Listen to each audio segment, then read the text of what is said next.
हरे कृष्णा दोस्तों, माघ मास महात्म्य अध्याय 17। अप्सरा कहने लगी कि हे राक्षस, यह ब्राह्मण कहने लगा कि इंद्र इस प्रकार अपनी अमरावतीपुरी को गया। सो हे कल्याणी, तुम भी देवताओं से सेवा किए जाने वाले प्रयाग में माघ मास में स्नान करने से निष्पाप होकर स्वर्ग में जाओगी। सो मैंने उस ब्राह्मण के यह वचन सुनकर उनके पैरों में पड़कर प्रणाम किया और घर में आकर सब भाई बांधव, नौकर चाकर, धन आदि त्याग कर शरीर को नष्ट होने वाली वस्तु समझकर घर से निकली और माघ में गंगा यमुना के संगम पर जाकर स्नान किया। सो हे निशाचर, 3 दिन के स्नान से मेरे सब पाप नष्ट हो गए और 27 दिन के पुण्य से मैं देवता तुल्य हो गई।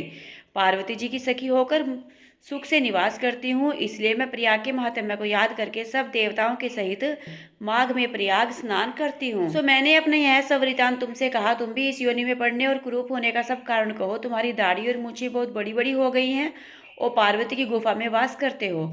निशाचर कहने लगा कि हे भद्रे, सज्जनों से गुप्त बात कहने में भी कोई हानि नहीं होती। मुझको अब कोई संशय नहीं रहा कि मेरा उद्धार तुमसे ही होगा। सो मैं अपना सब वृतांत तुमसे कहता हूँ। मैं काशी में वेदों का ज्ञाता था, बड़े उच्च कुल के ब्राह्मण के घर में जन्म लिया था। मैंने राजा, पापी, शूद्र, वैश्यों से अनेक प्रकार के दान लिए। मैंने दान लेने में चंडाल को भी नहीं छोड़ा। उस जन्म में मैंने कोई भी धर्म नहीं किया, वहीं पर मैं मृत्यु को प्राप्त हो गया। तीर्थ स्थान पर मरने के कारण नरक में नहीं गया। पहले 2 बार गेदी योनि में, 3 बार व्याघ्र योनि में, 2 बार सर्प योनि में, 1 बार उल्लू की योनि में और 10वीं बार राक्षस हुआ हूँ। सैकड़ों वर्षों से इसी योनि में हूँ। इस स्थान को 3 योजन तक मैंने जंतुहीन कर दिया है। बिना अपराध के बहुत से प्राणियों को मैंने नष्ट किया। इस कारण मेरा मन अत्यंत दुखी है। तुम्हारे दर्शन से चित्त में कुछ शांति अवश्य आई है, क्योंकि सज्जनों का संग तुरंत ही सुखदायी होता है। मैंने अपने दुख के कारण आपसे कहे, और सज्जन लोग सदैव दूसरों के दुखों से दुखी होते हैं। अब यह बताओ कि इस दुख रूपी समुद्र को कैसे पार कर सकता हूँ? और क्या क्षीर सागर हंस को ही दूध देता है, बगले को नहीं देता? दत्तात्रेय जी कहने लगे कि इस प्रकार उसके वचन सुनकर कांचन मालिनी कहने लगी कि हे राक्षस, मैं अवश्य तुम्हारा कल्याण करूंगी। मैंने दृढ़ प्रतिज्ञा की है कि तुम्हारी मुक्ति के लिए प्रयत्न करूंगी। मैंने बहुत बार प्रयाग में स्नान किया है। वेद जानने वाले ऋषियों ने दुखी को दान देने की प्रशंसा की है। समुद्र में जल बरसने से क्या लाभ? प्रयाग में स्नान करने का एक बार का फल मैं तुझे देती हूँ, उसी से तुमको स्वर्ग की प्राप्ति होगी। उसके फल का अनुभव मैं कर चुकी हूँ। तब उस अप्सरा ने अपने गीले वस्त्र का जल निचोड़कर जल को हाथ में लेकर माघ स्नान के फल को उस राक्षस को अर्पण किया।